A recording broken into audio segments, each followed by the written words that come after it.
Investment शुरू करना चाहते हैं लेकिन समझ नहीं आ रहा कहां से शुरू करें। आज की भागदौड़ भरी दुनिया में अपने पैसे को इन्वेस्ट करना बहुत ही जरूरी है, लेकिन बिगिनर्स के लिए ये थोड़ा मुश्किल हो जाता है क्योंकि स्कूल में हमें इसके बारे में कुछ भी सिखाया नहीं जाता है। सो क्या आपको लगता है कि सिर्फ बड़े पैसे से ही इन्वेस्ट करना पॉसिबल है? तो ऐसा बिल्कुल भी नहीं है। इस वीडियो में हम स्टेप बाय स्टेप समझेंगे कि कैसे आप छोटी सी शुरुआत से अपने फाइनेंशियल गोल्स को अचीव कर सकते हो। चलिए इन्वेस्टमेंट की दुनिया में कदम रखते हैं और अपने पैसे को सही तरीके से ग्रो करने का तरीका समझते हैं। वीडियो शुरू करने से पहले आपको ये भी बता देता हूं कि हर इन्वेस्टमेंट के साथ जुड़े रिस्क और रिटर्न्स के बारे में भी हम डिस्कस करेंगे। रिस्क जितना कम होता है उतना ही रिवॉर्ड भी कम होता है। तो रिस्क और रिवॉर्ड का जो स्केल है वो कुछ इस तरह से है। सो हम 1 से शुरू करते हुए 10 लेवल तक के रिस्क रिवॉर्ड के इन्वेस्टमेंट की आज बात करेंगे। जैसे जैसे हम वीडियो में आगे बढ़ते जाएंगे ये स्केल पे इन्वेस्टमेंट का रिस्क और रिवॉर्ड भी बढ़ते जाएगा। कैश का मतलब है वो फिजिकल करेंसी जो आपके हाथों में होती है, जैसे नोट्स और कॉइन्स। कैश को आप तुरंत स्पेंड कर सकते हैं। रिटर्न की बात करें तो इसमें 0 रिटर्न होता है क्योंकि आपने इसे कहीं पे भी इन्वेस्ट ही नहीं किया हुआ है। रिटर्न तो दूर की बात है, ये पैसे पड़े पड़े अपनी वैल्यू घटाते हैं एवरी ईयर, क्योंकि इंडिया का इन्फ्लेशन यानी कि महंगाई का दर 6% है। यानी कि 100 रुपए में से आपके हर साल 6 रुपए जीरो होते जाते हैं। रिस्क की बात करें तो इसमें कोई भी रिस्क नहीं जुड़ा होता है, एज आपने इसे कहीं पे भी इन्वेस्ट ही नहीं किया होता है। इसमें सिर्फ यही रिस्क हो सकता है कि ये चोरी ना हो जाए, बस। बाकी इसमें कोई भी रिस्क जुड़ा नहीं होता है। आप इसे संभाल कर लॉकर में या कोई भी सेफ प्लेस पे रखते हो। तो सेविंग अकाउंट ये एक ऐसा बैंक अकाउंट है जहां आप अपने पैसे को सेफली रख सकते हो। इसमें आपको इंटरेस्ट मिलता है जो आपके बैलेंस पर बेस्ड होता है। ये अकाउंट्स आपको लिक्विडिटी भी देते हैं, मतलब आप जब चाहे अपना पैसा निकाल सकते हैं और डाल भी सकते हैं। रिटर्न की बात की जाए तो सेविंग अकाउंट्स पर आपको फिक्स्ड रिटर्न मिलता है जो हर बैंक के हिसाब से थोड़ा सा अलग अलग होता है। ये इंटरेस्ट रेट्स आमतौर पर 3% से 4% के बीच में होता है, लेकिन ये रिटर्न्स इन्फ्लेशन से भी अफेक्ट होते हैं। अगर इन्फ्लेशन रेट इंटरेस्ट रेट से ज्यादा है तो आपकी परचेसिंग पावर कम हो सकती है। जैसे कि इंडिया में इन्फ्लेशन रेट अप्रोक्सीमेटली 6% है और सेविंग इंटरेस्ट रेट अप्रोक्सीमेटली 4% है। यानी कि हर साल आप 100 रुपए पे 2 रुपए का लॉस कर रहे हैं। रिस्क की बात की जाए तो सेविंग अकाउंट्स का रिस्क कंपैरेटिवली बहुत ही लो होता है। ये deposit insurance and credit guarantee corporation यानी कि DICGC के द्वारा इंश्योर्ड होते हैं। मतलब अगर बैंक कभी फेल भी होता है तो भी आपको अपने पैसे का एक सर्टेन अमाउंट गारंटी मिलता है। जैसे कि इंडिया में 5 लाख का है, अगर आपकी बैंक बैंकरप्ट हो जाती है और आपके अकाउंट में 5 लाख सेविंग थी तो वो आपको मिल जाएगी। लेकिन अगर किसी की इससे ज्यादा थी तो उसको लॉस बेयर करना पड़ सकता है, लेकिन यूजुअली ऐसा होता नहीं है। सो यूजुअली इसे सेफ इन्वेस्टमेंट ही माना जाता है। बॉन्ड्स एक फिक्स्ड इंटरेस्ट देने वाले इंस्ट्रूमेंट्स हैं जो आपको रेगुलर इनकम प्रोवाइड करते हैं। बॉन्ड्स एक तरह का लोन होता है जो आप किसी गवर्नमेंट या कंपनी को देते हैं और वो आपके इंटरेस्ट के साथ प्रिंसिपल अमाउंट वापस करते हैं। रिस्क की बात करें तो अगर मार्केट में इंटरेस्ट रेट्स बढ़ते हैं तो एग्जिस्टिंग बॉन्ड्स की वैल्यू गिर सकती है। इसका मतलब कि अगर आपको बॉन्ड बेचना पड़े तो आपको नुकसान बेयर करना पड़ सकता है। और एक रिस्क होता है क्रेडिट रिस्क। अगर बॉन्ड इश्यू करने वाली कंपनी या गवर्नमेंट डिफॉल्ट कर जाए, मतलब रीपेमेंट ना कर पाए, तो आपको अपने पैसे नहीं मिल सकते। इसलिए बॉन्ड की क्रेडिट रेटिंग चेक करना बहुत ही जरूरी होता है। इसमें और एक रिस्क जो जुड़ा होता है वो है इन्फ्लेशन रिस्क। अगर इन्फ्लेशन बढ़ता है तो आपका फिक्स्ड इंटरेस्ट रिटर्न कम वैल्यू का हो सकता है क्योंकि आपकी परचेसिंग पावर घट जाएगी। अगर बॉन्ड्स के रिटर्न की बात करें तो बॉन्ड से आपको फिक्स्ड इंटरेस्ट मिलता है जो आपको स्टेबिलिटी और प्रेडिक्टेबिलिटी प्रोवाइड करता है। अगर आप बॉन्ड्स को मार्केट में बेचते हैं तो उनकी वैल्यू कभी कभी बढ़ सकती है, जिससे आपको एडिशनल प्रॉफिट भी मिल सकता है। बॉन्ड्स के रिटर्न्स अक्सर स्टॉक से कम होते हैं, लेकिन रिस्क भी कम होता है।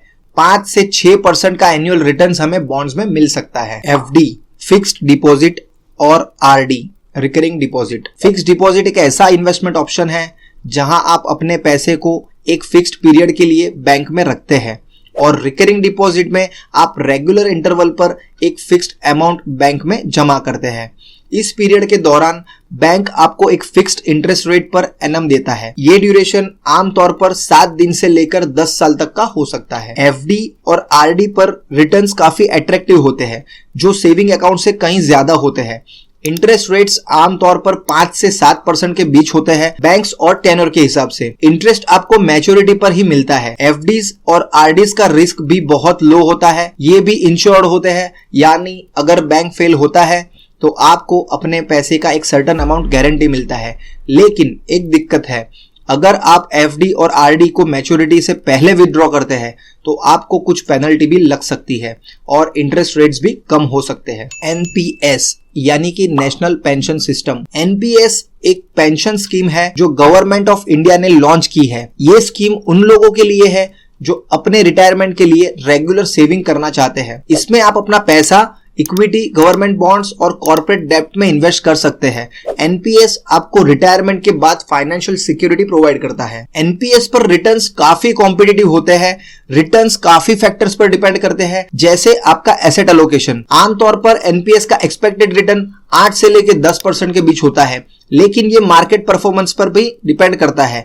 अगर आप इक्विटी में ज्यादा इन्वेस्ट करते हैं तो रिटर्न्स भी हायर हो सकते हैं, लेकिन उसके साथ रिस्क भी उतना ही बढ़ता है। एनपीएस के साथ कुछ रिस्क भी जुड़े होते हैं, क्योंकि एनपीएस में आपका पैसा मार्केट लिंक्ड इन्वेस्टमेंट में होता है, इसलिए आपको मार्केट वोलाटिलिटी का सामना भी करना पड़ सकता है। लेकिन एनपीएस का बेनिफिट यह है कि आप अपने रिस्क एपेटाइट के हिसाब से एसेट का अलोकेशन कर सकते हैं। आप ट्रेडिशनल, डिसिप्लिन या एग्रेसिव ऑप्शन को चूज कर सकते हैं। गोल्ड इन्वेस्टमेंट का मतलब है अपने पैसे को गोल्ड के फॉर्म में इन्वेस्ट करना।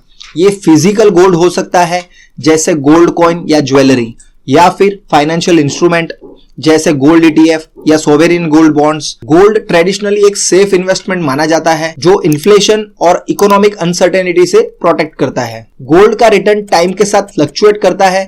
आमतौर पर गोल्ड की वैल्यू बढ़ती है जब मार्केट में इनस्टेबिलिटी होती है। हिस्टोरिकली गोल्ड ने लॉन्ग टर्म में अच्छा रिटर्न दिया हुआ है, लेकिन शॉर्ट टर्म में फ्लक्चुएशंस भी देखने मिल सकते हैं। आपको समझना होगा कि गोल्ड इन्वेस्टमेंट एक लॉन्ग टर्म स्ट्रेटेजी है। गोल्ड इन्वेस्टमेंट के साथ कुछ रिस्क भी जुड़े होते हैं। गोल्ड प्राइसेस कभी कभी काफी वोलाटाइल हो सकते हैं, यानी प्राइस में तेजी से बदलाव आ सकते हैं। इसके अलावा फिजिकल गोल्ड का मेंटेनेंस और सिक्योरिटी भी एक रिस्क होता है। अगर आप फिजिकल गोल्ड रखते हैं तो आपको इसकी सेफ्टी का भी ध्यान रखना पड़ सकता है। रियल एस्टेट इन्वेस्टमेंट का मतलब है प्रॉपर्टीज में पैसे लगाना, चाहे वो रेसिडेंशियल हो, कमर्शियल हो या इंडस्ट्रियल। ये एक ऐसा एसेट है जो हम हाथ से भी छू सकते हैं और ये आपको लंबे समय में पैसे बढ़ाने के साथ साथ किराया भी दे सकता है, यानी कि रेंटल इनकम भी दे सकता है। रियल एस्टेट के रिटर्न्स काफी अट्रैक्टिव हो सकते हैं। आमतौर पर रेसिडेंशियल प्रॉपर्टीज की वैल्यू टाइम के साथ बढ़ती है और आपको रेंटल इनकम भी मिलता है। हिस्टोरिकल डेटा के हिसाब से रियल एस्टेट ने एवरेजली 8% से लेके 12% के बीच में रिटर्न्स दिए हुए हैं, लेकिन ये लोकेशन और मार्केट कंडीशंस पर भी डिपेंड करता है। रियल एस्टेट इन्वेस्टमेंट के साथ कुछ रिस्क भी जुड़े होते हैं। सबसे बड़ा रिस्क मार्केट वोलाटिलिटी है। अगर मार्केट गिरता है तो आपकी प्रॉपर्टी की वैल्यू भी गिर सकती है। इसके अलावा प्रॉपर्टी मेंटेनेंस, लीगल इश्यूज और टेनेंट रिलेटेड प्रॉब्लम्स भी एक रिस्क होता है। आपको यह भी ध्यान रखना होगा कि प्रॉपर्टी को बेचने में समय लग सकता है, क्योंकि इसमें लिक्विडिटी का भी रिस्क होता है। रियल एस्टेट में भी आप अंडर कंस्ट्रक्शन में आप अगर लेते हो तो आपको 11 से 12% पर एनम रिटर्न मिल सकता है, लेकिन अगर आप रेडी पोजीशन प्रॉपर्टी खरीदने जाते हो तो आपका रिटर्न 8 से 9% का हो सकता है। और अगर आप लोन पे बाय करते हो प्रॉपर्टी को तो आपको लॉस या बहुत ही कम परसेंटेज का रिटर्न पर एनम मिल सकता है। स्टॉक मार्केट का मतलब है जहां कंपनीज अपने शेयर्स को पब्लिक के लिए बेचते हैं। जब आप किसी कंपनी का स्टॉक खरीदते हैं तो आप उस कंपनी के एक छोटे हिस्से के मालिक बन जाते हैं। स्टॉक्स में इन्वेस्ट करके आप पोटेंशियल प्रॉफिट कमा सकते हैं। स्टॉक मार्केट से मिलने वाले रिटर्न्स काफी ज्यादा होते हैं। हिस्ट्री ये कहती है कि स्टॉक ने एवरेज एनुअल रिटर्न 10 से 15% तक दिए हैं, लेकिन याद रहे रिटर्न्स कंपनी के परफॉर्मेंस और मार्केट कंडीशंस पर डिपेंड करती है। और अगर आप लॉन्ग टर्म में इन्वेस्ट करते हो तो आपको कंपाउंडिंग का भी बेनिफिट मिल सकता है। स्टॉक मार्केट इन्वेस्टमेंट के साथ कुछ सिग्निफिकेंट रिस्क भी होते हैं। सबसे बड़ा रिस्क है मार्केट वोलाटिलिटी। कभी भी स्टॉक की वैल्यू गिर सकती है, चाहे कंपनी के फंडामेंटल कितनी ही स्ट्रांग क्यों ना हो। दूसरा रिस्क है कंपनी स्पेसिफिक इश्यूज, जैसे मैनेजमेंट प्रॉब्लम्स या नेगेटिव न्यूज। इसलिए स्टॉक्स में इन्वेस्ट करते वक्त बहुत ही रिसर्च करना जरूरी होता है। स्टॉक्स में भी इन्वेस्टमेंट रिस्क और रिवॉर्ड पे ही चलता है। जितनी आप सेफ कंपनीज के स्टॉक्स बाय करेंगे उतने ही कम परसेंटेज का रिटर्न मिलता है, और जितनी रिस्की कंपनी में आप इन्वेस्ट करोगे उतने ही ज्यादा परसेंटेज का रिटर्न मिल सकता है। म्यूचुअल फंड्स एक ऐसा इन्वेस्टमेंट है जिसमें बहुत से इन्वेस्टर्स अपना फंड एक जगह जमा करते हैं और फंड मैनेजर उस फंड को इन्वेस्ट करता है different types of stocks, bonds और अदर सिक्योरिटीज में। ये आपको डाइवर्सिफिकेशन और प्रोफेशनल मैनेजमेंट के फायदे देता है। म्यूचुअल फंड्स के रिटर्न्स कंपनी की परफॉर्मेंस और मार्केट कंडीशन पर डिपेंड करते हैं। हिस्टोरिकल डेटा के हिसाब से इक्विटी म्यूचुअल फंड्स ने एवरेज एनुअल रिटर्न 12% से 15% तक के दिए हैं। ये लॉन्ग टर्म और शॉर्ट टर्म परफॉर्मेंस पर भी डिपेंड कर सकता है। म्यूचुअल फंड्स में कुछ रिस्क होते हैं। सबसे बड़ा रिस्क मार्केट रिस्क है। अगर मार्केट गिरता है तो इक्विटी म्यूचुअल फंड भी गिर सकता है। दूसरा रिस्क होता है मैनेजमेंट रिस्क। अगर फंड मैनेजर की स्ट्रेटेजी सही नहीं है तो रिटर्न्स पे इंपैक्ट हो सकता है। इसलिए फंड का सिलेक्शन करते वक्त रिसर्च करना बहुत ही जरूरी होता है। फ्यूचर्स और ऑप्शंस ऐसे फाइनेंशियल टूल्स है जो आपको किसी एसेट की फ्यूचर प्राइस के बारे में अंदाजा लगाने का मौका देते हैं। फ्यूचर कॉन्ट्रैक्ट्स एक एग्रीमेंट होता है जिसमें आप एक स्पेसिफाइड प्राइस पर एसेट को फ्यूचर में खरीदने या बेचने का कमिटमेंट करते हैं। ऑप्शंस कॉन्ट्रैक्ट में आपको राइट मिलता है लेकिन ऑब्लिगेशन नहीं कि आप एसेट को फ्यूचर में खरीद या बेच सकते हैं। F&O ट्रेडिंग से रिटर्न काफी हाई हो सकते हैं, लेकिन ये आपके ट्रेडिंग स्ट्रेटेजी और मार्केट कंडीशंस पर डिपेंड करता है। अगर आप सही मार्केट मूवमेंट का प्रेडिक्शन करते हैं तो आपको सब्सटेंशियल प्रॉफिट्स हो सकते हैं। अप्रोक्सीमेटली 20 से 25% का रिटर्न पर एनम भी F&O में ट्रेडर्स कमा सकते हैं। F&O ट्रेडिंग के साथ हाई रिस्क इन्वॉल्व होता है। सबसे बड़ा रिस्क मार्केट रिस्क है।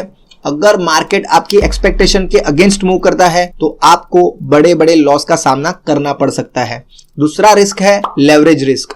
F&O में आपको मार्जिन का इस्तेमाल करना होता है जिससे आपका पोटेंशियल लॉस भी बढ़ सकता है। इसलिए F&O ट्रेडिंग को समझने से पहले अच्छी तरह से रिसर्च करना बहुत ही जरूरी होता है। इन्वेस्टमेंट शुरू करना बिगिनर्स के लिए काफी डिफिकल्ट हो सकता है, लेकिन अगर आप डिफरेंट टाइप्स ऑफ इन्वेस्टमेंट को समझ लेते हो तो ये प्रोसेस काफी आसान हो जाएगा। तो जैसे कि हमने आपको 10 इन्वेस्टमेंट प्लान बताए और उसके रिस्क और रिटर्न के परसेंटेज भी बताए, तो आप अपने हिसाब से इसको डाइवर्सिफाई करके अपने फ्यूचर फाइनेंशियल गोल्स को अचीव कर सकते हो। अगर आपको ये वीडियो अच्छा लगा तो लाइक करें, शेयर करें और हमारे चैनल को सब्सक्राइब करें। और अगर कोई डाउट हो तो कमेंट बॉक्स में कमेंट करके बता सकते हैं। धन्यवाद दोस्तों, मिलते हैं नेक्स्ट वैल्यूएबल वीडियो में।